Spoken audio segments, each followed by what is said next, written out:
Good, it's working. So I'm Tony, and I took over the TEAP course about 5 years ago from Claire, who used to run it before, and it's been running for about 15 years. I don't know exactly. I can't remember exactly the number of years, but our idea is to keep it introductory and accessible and affordable, more so than the competition, and so it has a good take up. And this is even more the case now that it's gone online. It was founded by a guy called Dr. Desmond Thomas in partnership with Claire, but mostly Desmond Thomas, who's quite a high-profile BALEAP character and educational consultant within. Did he do any sessions in 2013? No. Okay. Anyway, so he conceived the BALEAP, the British Association of Lecturers and English for Academic Purposes. They are positioning themselves as a global authority on EAP training, EAP standards, EAP everything.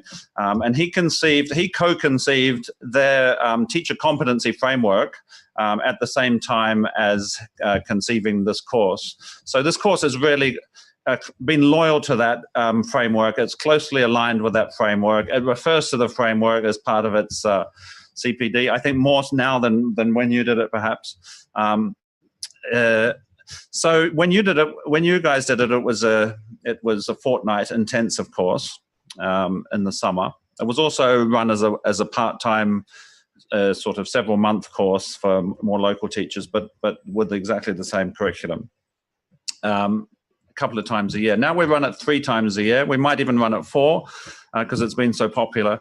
Since we went online, I was just telling Libor the others that I worked like crazy over Easter, unpaid, to convert it to an online course for weeks of late night work. And now it's a semi-intensive 50 hours course with 20 online live, run over a month. And it's much more engaging. There's a lot more intellectual depth, academic depth, because everybody, and then normally when you in the classroom, when you go into your groups and you report back to a plenary, well, all of that's done in people's own time the night before. So they're writing incredibly long contributions to the forums that are super, super intellectual and engaging, and all competing with each other. So it's actually really rigorous. So you all know what the content involved. For those guests, there's a few bullet points just on the outline of stuff. There's much more than that.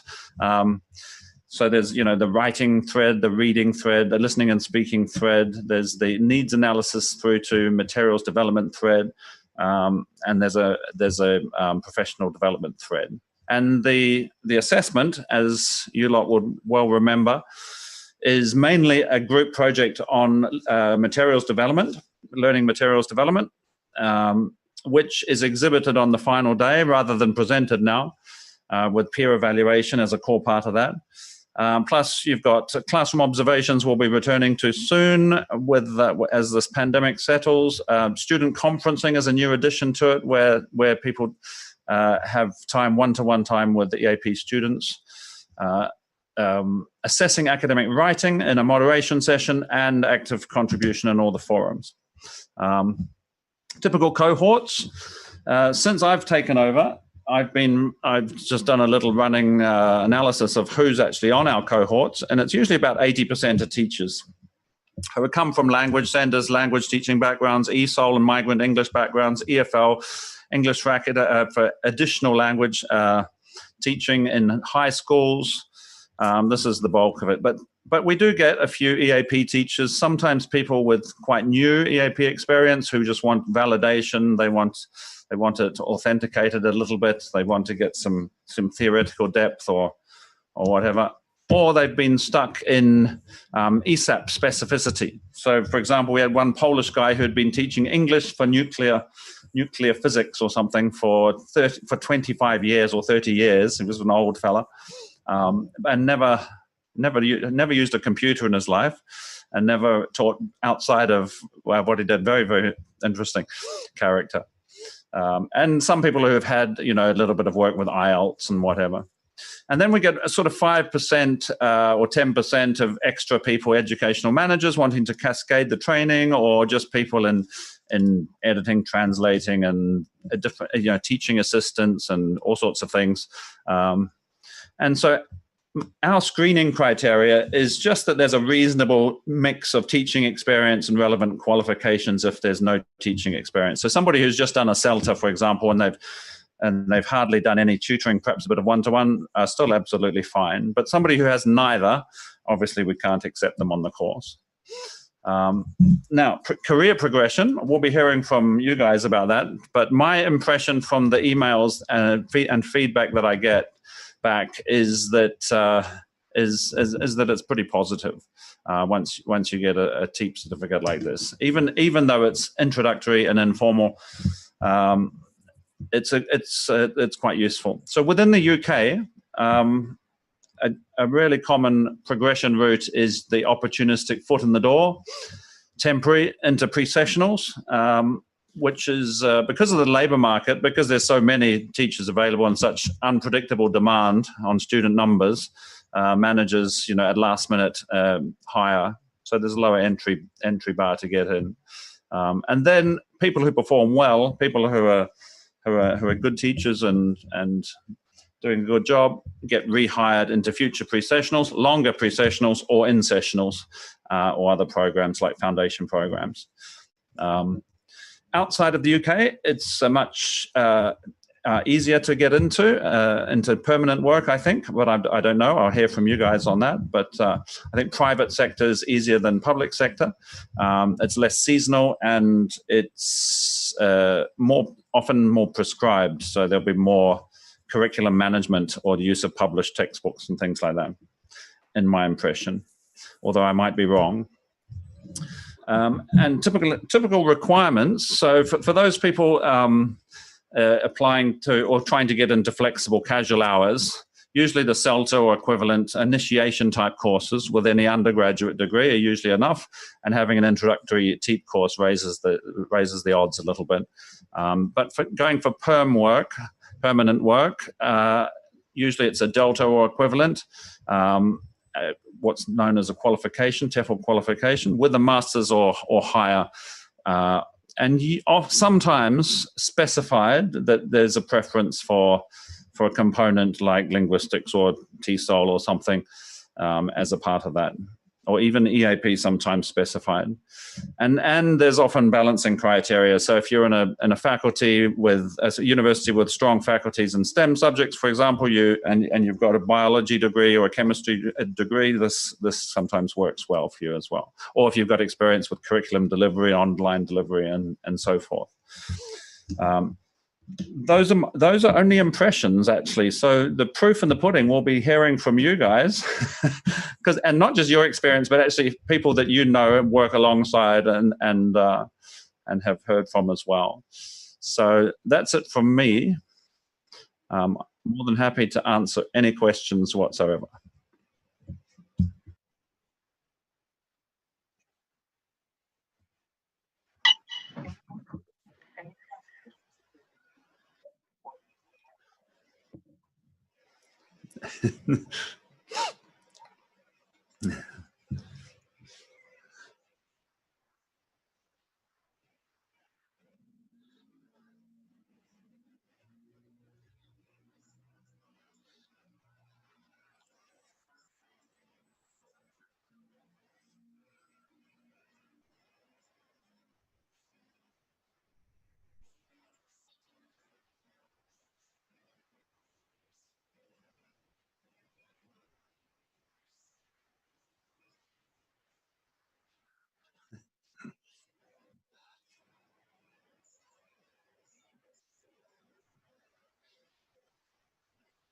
Well, I could start. Okay, so since 2013, so I was working in Qatar at the time that I attended the training, and I was not teaching EAP at the time. I was teaching general English. I came back from the program, and I created a one-year entry program into their masters by introducing The EAP courses, I wrote them up. I created the curriculum. I created the assessments for it, and we had 2 courses, and then you would write an exam and then be admitted depending on your grade. It's internal into the masters of your choice. I stayed there for 3 years, and the program actually went quite well. It was a foundation program. And then it was run by 3 other of our university teachers had attended also the program and came back and continued working in that one. Then I moved to University College London as Writing and Career Services Manager. So I developed their online repository for their dissertation, for their graduate students. So a lot of dissertation material, a lot of dissertation help. And then that was a 1-year position. And then I moved to teaching fellow in the diploma for applied research methods. And that was their 3rd year of that program. I taught the last year of that program. And we were relying on Qatari students to attend it, and the numbers were just going down. So it wasn't enough to sustain it. I taught in their last year, and then I moved back to Canada. So being back here, teachers are a dime a dozen, and we didn't really, when I came back, nobody really asks for a TEAP diploma or any kind of academic English. It's assumed that if you can teach second language, you can teach EAP. So I was hired to teach just general English, and then soon moved into academic English by suggesting it. I would just say, hey, you know what? My experience is in this field, and it's just a loss and a waste not to use it. So I started working at Algonquin College in the international program, teaching EAP. I absolutely loved it. Was there for a few years, and then moved to 4 different school boards because it's all sessional.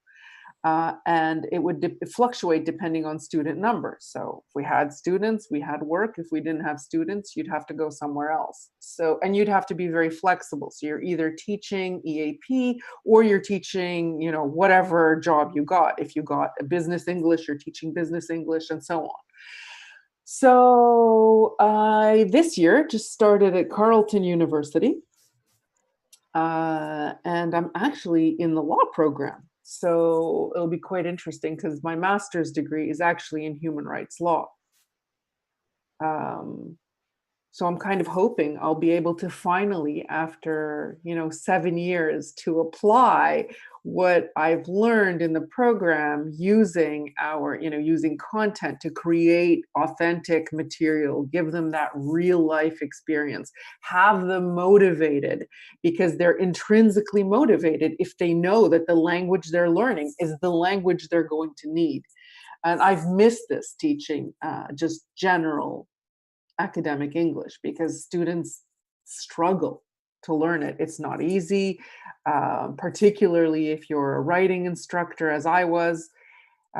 They find it very, very difficult. So that's where my experience has kind of been over the past 7 years. And I look forward to hearing what you guys have been doing.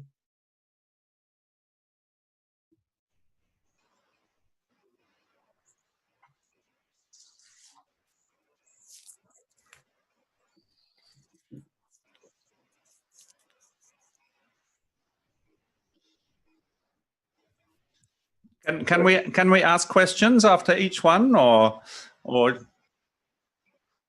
okay?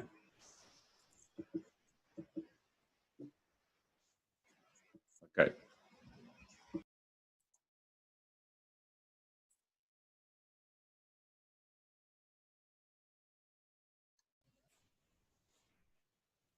I can go next if you want. Well, in Argentina, the situation is completely different. Yes, we tend to have permanent positions, and we tend to stay in the same university through all our professional life. Yes, once we get tenure, we stay there. And what Shrouk was mentioning about the number of students is really never an issue here, because it's a different reality. Yes, I mean, students get to university generally with an A2 level, yes, of English, very, very basic. So they are all willing to, well, not willing, but they all realize that they need to improve their English skills. Yes. So we generally have to leave students out.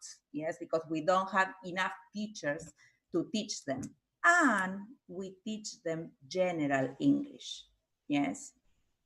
Now, I was sent by my university to SOAS because we also knew that there was a need for academic writing skills. Yes, our university works with 12 different research facilities, and many of the students graduate and continue working in those facilities, and of course they need to publish, and nobody knows how to write in English. Particularly because many times they even finish their programs with an A2 level of English. Yes, English courses are optional. Yes, they are like a service that the university provides, but they are not forced to attend those courses. Besides, there is no teaching in English. All our classes are in Spanish. Yes. When I went to SOAS, I was mainly interested in developing tools to help them write in English. Yes. But it was also a fascinating experience because I got to see, yes, this world that was completely different from the reality that we have here. Yes. For example, in our classes, and I think that this was the thing that got me talking to Libor, students tend to speak in Spanish. Yes, they all speak Spanish, so we teachers are speaking in English and everybody else is speaking Spanish, or they start their sentences in English and the first word that they don't know how to say in English, well, they switch to Spanish. Yes. But I was able to, when I returned to my university, I was able to implement a writing course with, of course, a lot of interested participants, people who were willing to participate, and we ran that course for 4 years. Then we had the possibility of inviting Libor, I think that twice, also to yes, I mean, it's very interesting for us to have the possibility of somebody who is not a Spanish native speaker and who has experience in European universities to come and teach there, yes? We also have this very strong feeling that only native speakers are good teachers of English. So when students see that somebody who is not a native speaker of Spanish is teaching there, they all want to attend, and it's really very interesting. But then, after 4 years of running this writing course, again, it was a very successful course, and we opened the course not only for students, but also for teachers of the university who were interested in publishing in English. We had some budget problems, yes. Again, nothing to do, our universities are free, yes, so it has nothing to do with the numbers of students who were interested in attending the course.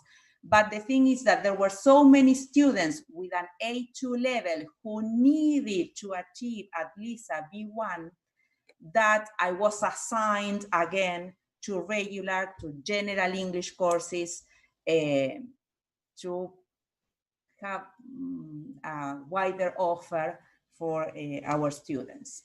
So nowadays I am not working with academic English, just general English.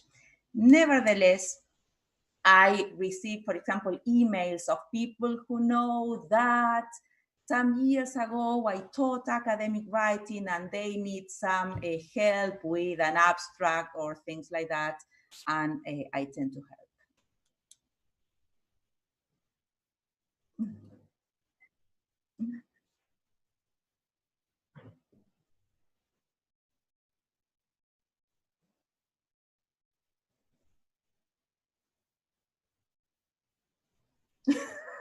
All right, shall we go to Asia? Right. So it's slightly different for me because when I started the introductory course at SOAS, I was fairly inexperienced as a university teacher. I had only taught ESP at vocational colleges before. So really, I learned a lot from the course itself and my classmate.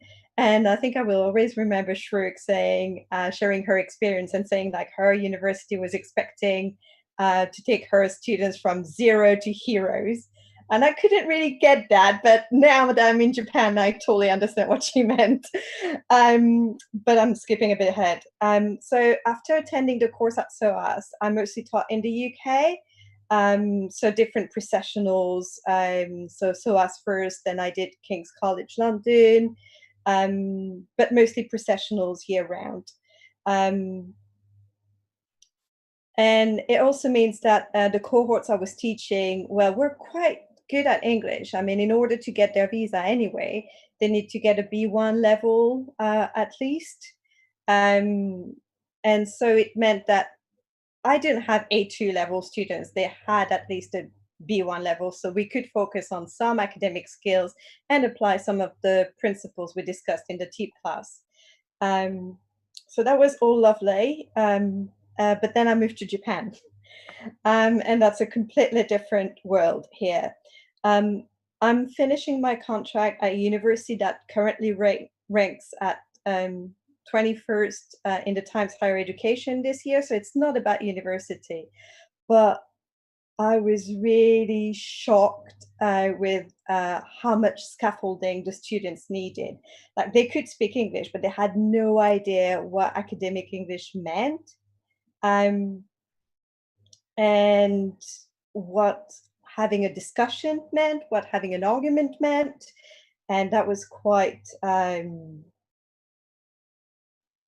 shocking to me, especially coming from like King's College London, where the kids were really quite high level. They were pre-master students, so they always had something to say, and they were learning something that was related to their topics. Whereas in Japan, I was teaching general EAP. So just to give you an example, I remember the first time I put them in groups for seminar discussions. I asked them to talk about gendered marketing for 3 minutes, literally 3 minutes. We had been talking about this topic for a week or so. We'd been reading about it, listening about it. They should have had arguments. So I didn't scaffold that much, just, you know, what do you think about gender marketing in groups of threes? You have 3 minutes, go. And after 20 seconds, silence. And I looked at them and I was like, what's going on? And they're like, we're done. No, the timer's still running. You're not done, darling. And that was quite, that was quite impressive for me. So then I had to rethink my scaffolding and all of this. And what I did on that day, I asked one of the students in one group, can you tell me what your classmate said? And they were like,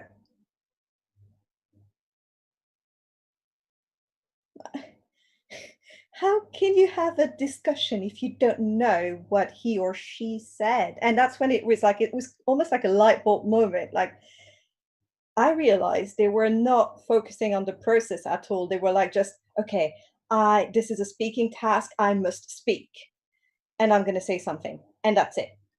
And I'm still learning how to work around this whole idea of, you know, this is about me and this is about my product at the end, rather than having like arguments, discussions, and also thinking as thinking of their essays or their presentations as a work in progress. So that's something I'm still working on, to be honest with you. I don't know how to solve that issue. I hear all the time that conducting seminar discussions in Japan is difficult because the society is based on consensus, but I would kind of disagree with that. I think that they don't listen to each other. So they can't disagree with each other because they're not listening to each other. So that's where I am right now. I also have to say the university where I was working at has a dual curriculum. So like every student can take Introduction to Marketing in Japanese or in English. It's up to them. So my kids were really interested. Well, they were supposedly really interested in improving their English, but it was, yeah, I still don't know how to help them help themselves. So that's the bottom line for me. If you have any suggestions, please.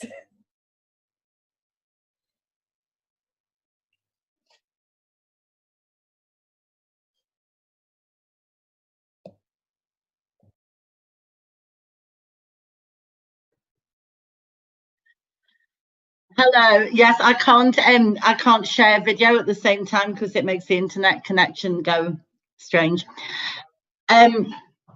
So yeah, I, like Shrouk, had not done any EAP before I did the course, and at the time I think I was doing predominantly general English with a splattering of introductory IELTS.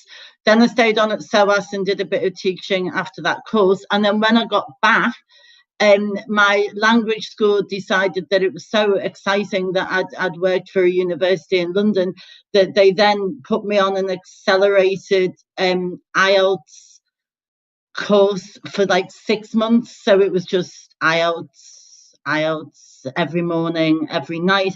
But then thankfully by the end of that academic year, I'd managed to get my first EAP job.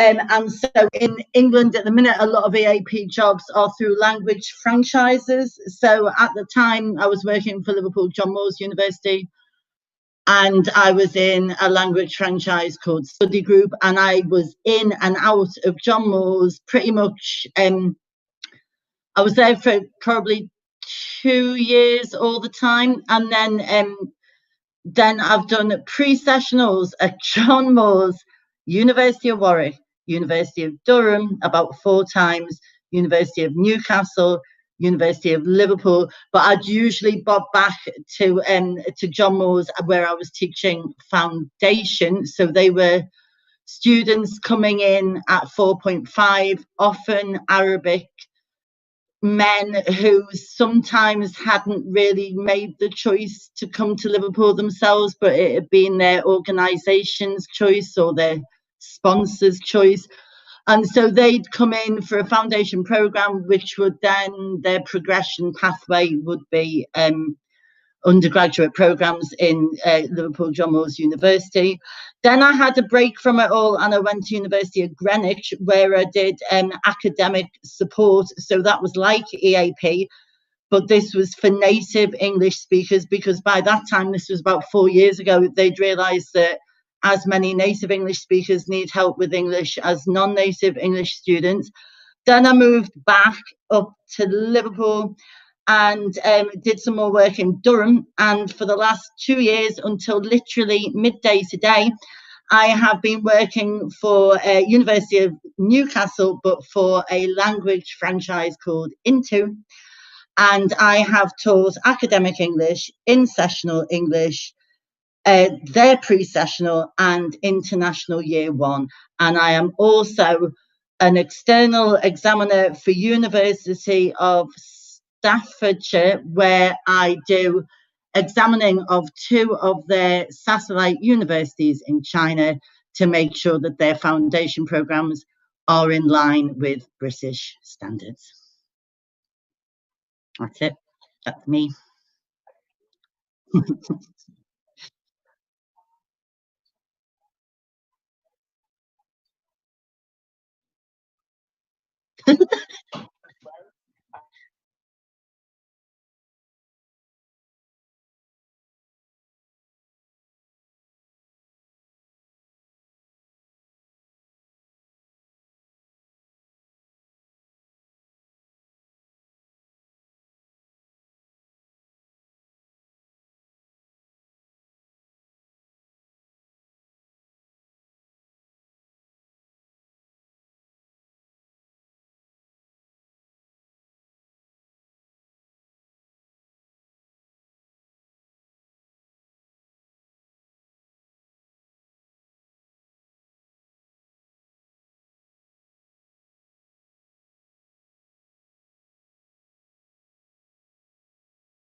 I've got plenty of things to say, but I'm going to start with the last one, Libor. You know, whether cohorts bond or not, and then you carry on with a network, really it's so down to chemistry, and it's so different. Every single cohort is completely different.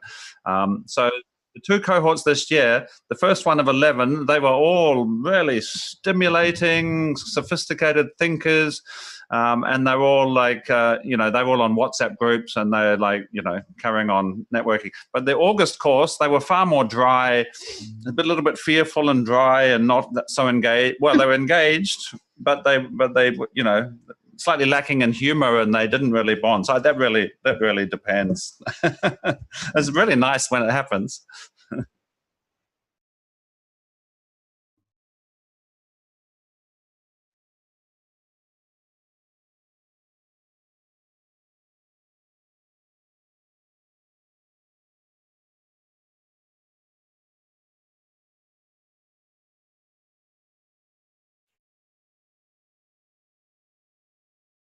I would like to say I didn't know anything about it, and it seems very interesting.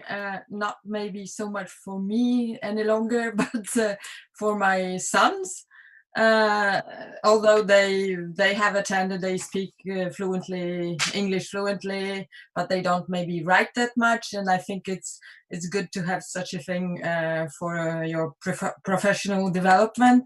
But the things you are talking about, I totally agree, and with your sort of comments. And it's, yes, I teach international students, and I've been doing it for a long time. Have larger or have designed courses in Norwegian mainly, but still the same, yes, challenges, but so interesting.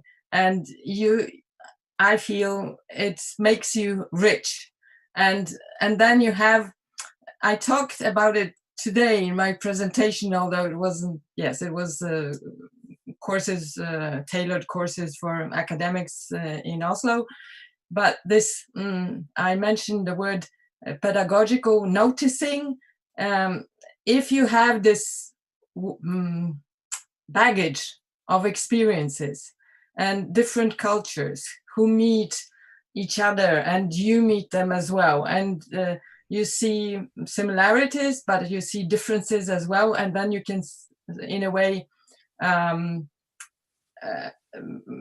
use this experience, those unique experiences in your teaching when you have a, let's say, blended class, or yes, different nationalities, and the things, challenges like we have sometimes quite a number of Japanese or Asian students, and I know what you are talking about, but we also had Norwegians presenting how they experience teachers or students, how they experience Japan and teaching or learning Japanese. And I think it helps, like for our students, Japanese especially, and maybe Chinese, they used to have keep in touch and teach each other their own language, and this helps. It's more natural way of acquiring specificities of different cultures as well, and not necessarily in teaching in a class, but through some more encounters, informal encounters. Yeah, thank you. It was wonderful to hear all of your experiences there. So I'm based in Finland, and what we do with well, me too. I'm lecturer at the university here with the Language Center and the EAP too, and also legal English.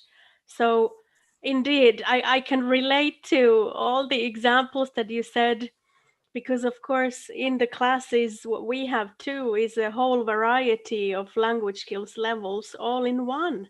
So you can have students who are maybe in C1 or even C2 together with someone who is, I don't know, B1, or someone even poorer or lower level than B1, maybe A2.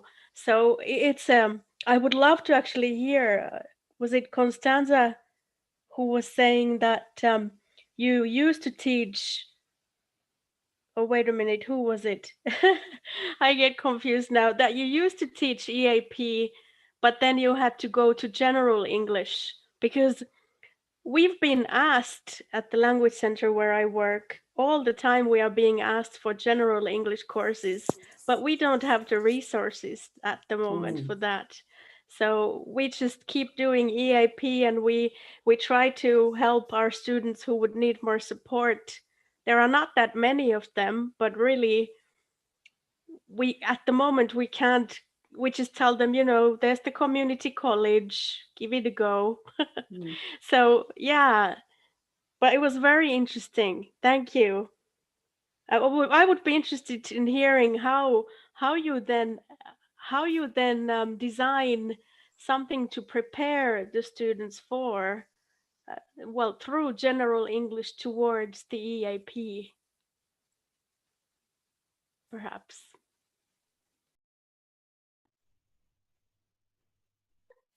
Too formal all of a sudden. Okay.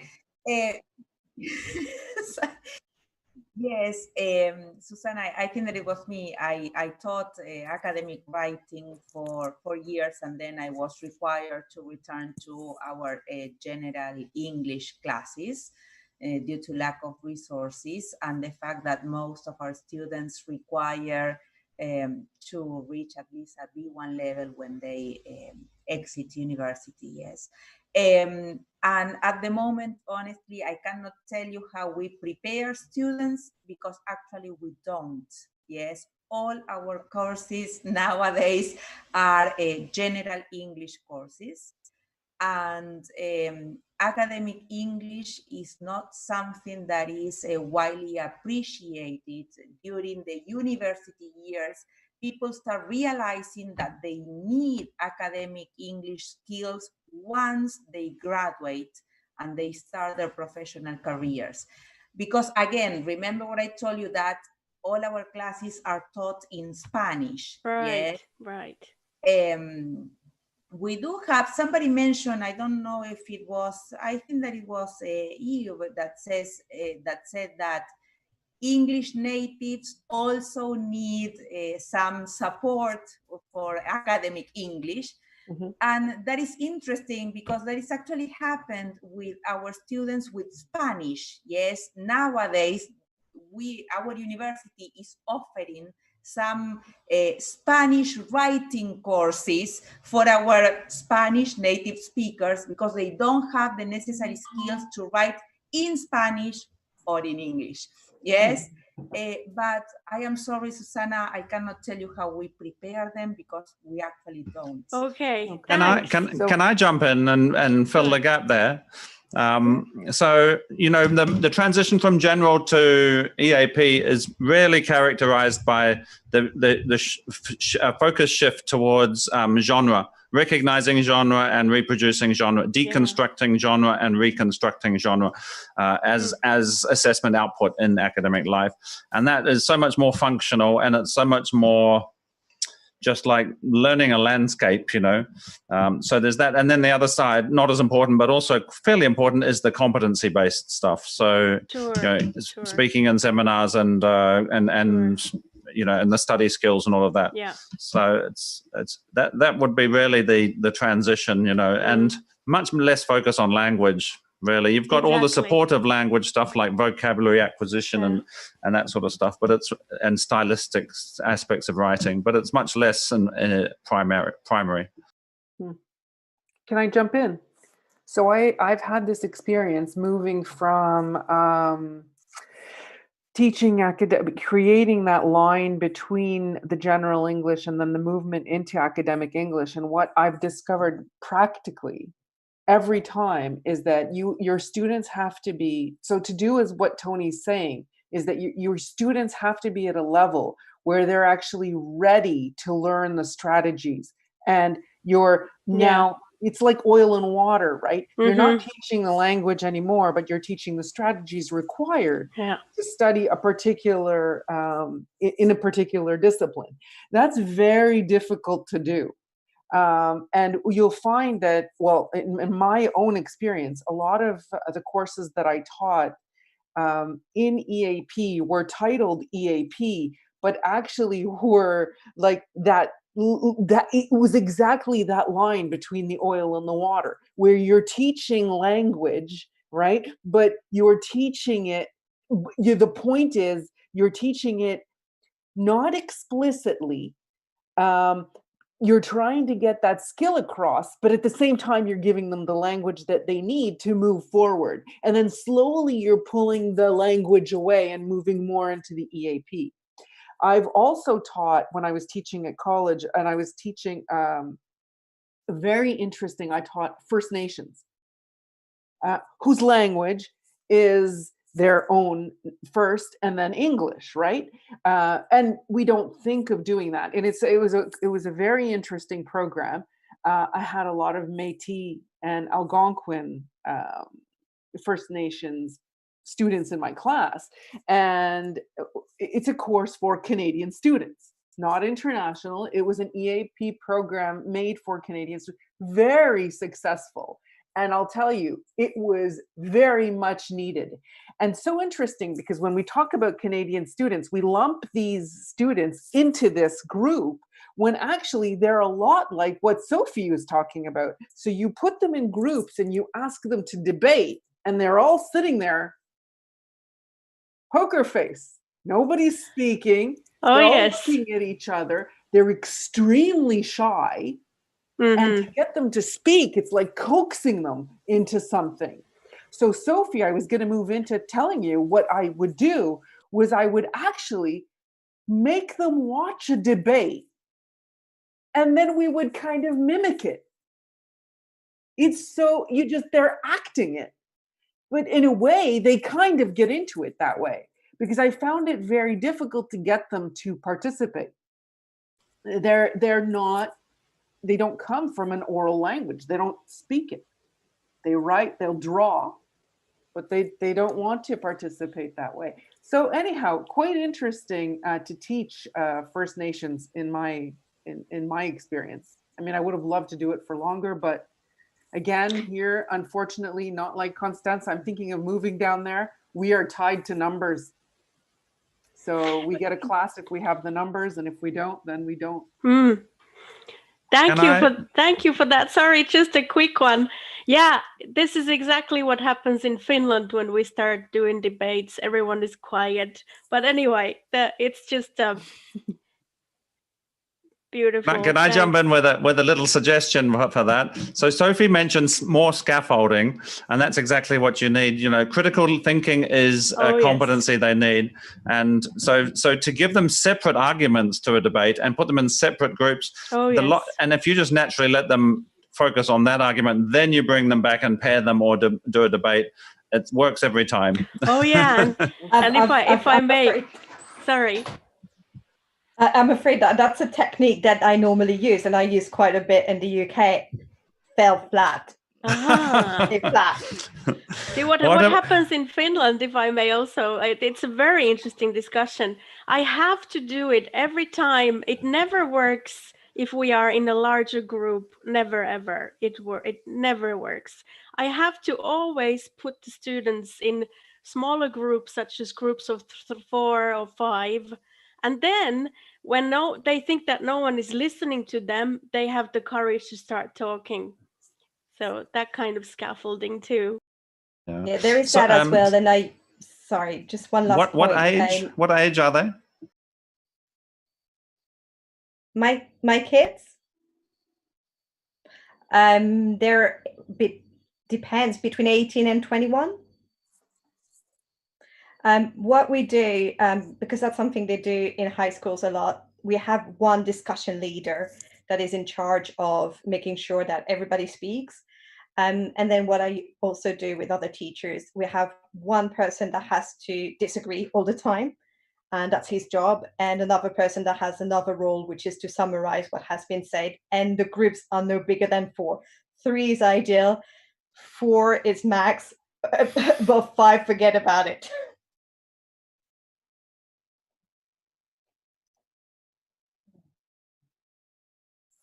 The other thing, of course, is to let them choose, the controversy, go down to their level, especially if they're young and inexperienced, So the things that we as EAP teachers choose as controversies, as model ideas, they might not have even heard of or be interested in. I've so often heard students say, but I don't care about that. It might be, the end of the world with climate change. I don't care about that. But, they do care. They might care about their trainers or something, or their mobile phone being broken. Okay. So I got a group that was, I wouldn't say terrible, but they were quite challenging for a teacher. So what I do when I really need to scaffold, then I put them in groups of 3, 4. Okay, you need to find 5 arguments in favor of that position for say 5 to 6 minutes, and then I switch the groups around. Then they share their arguments. Then we do the counter arguments. So they should come up with at least 2 or 3 arguments and counter arguments. And when it really fell flat with that one group, I had to come to a very big topic, especially in Japan. Cats versus dogs. Who is the cutest? And so the arguments were like, oh, they're fluffier, they're more, they're more listening, but whatever, they're easier to train. At least they got the skill. And then we tried to move on to something a little bit higher level, but yes, it's a struggle. It is. Yeah. So yeah, as we say here, gambarimasu, like I'm trying hard. I'm not giving up.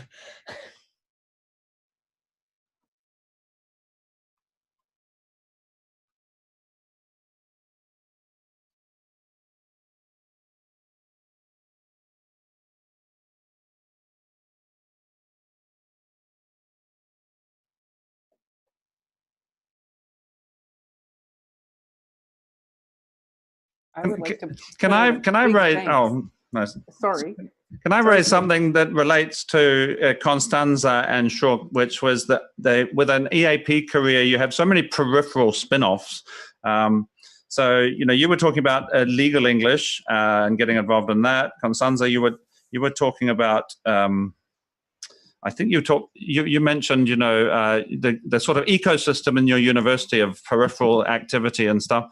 I just got an email today asking about the TEAP course. This woman said, I want to launch a business helping academics lectures to speak and help them write abstracts and things. Do you think the TEAP course would help me?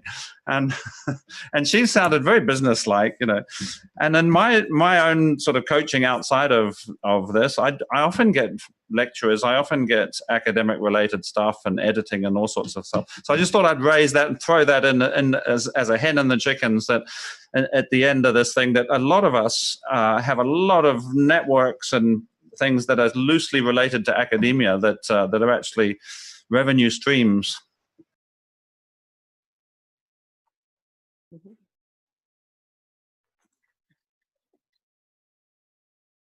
Oh, I just wanted to thank you very much for keeping us together, Libor, because like your experience, we've had the university that I was at, no one ever actually kept in contact. So the 2 or 3 cohorts that went after I did are not in contact with each other. So it's actually too bad, because we have so much to learn from each other. I was at the pre-conference, one of the pre-conference workshops. It was brilliant. And it's so interesting because we're all from different areas of the world, but yet when we got to talking about COVID and the strategies and the things we were all facing one major challenge, and that's cheating, cybersecurity, plagiarism. We're all facing the same thing. So it's so interesting to see how different universities are approaching this. So I just wanted to thank you.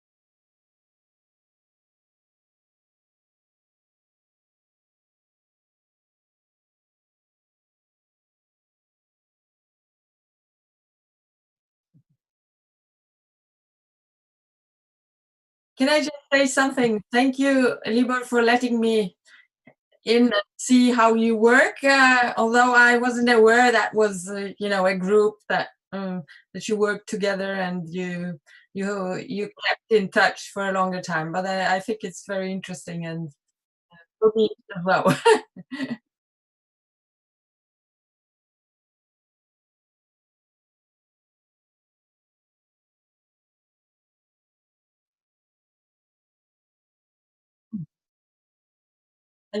Yes, thank you. It was really nice to hear all of this. Thank you as well.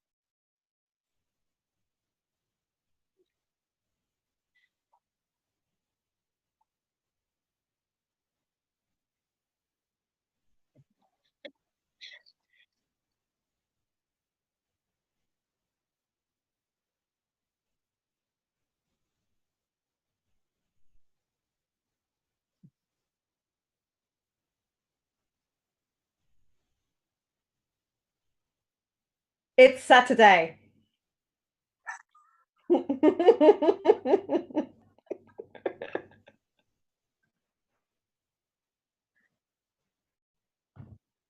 Bye-bye, everyone. Thank you.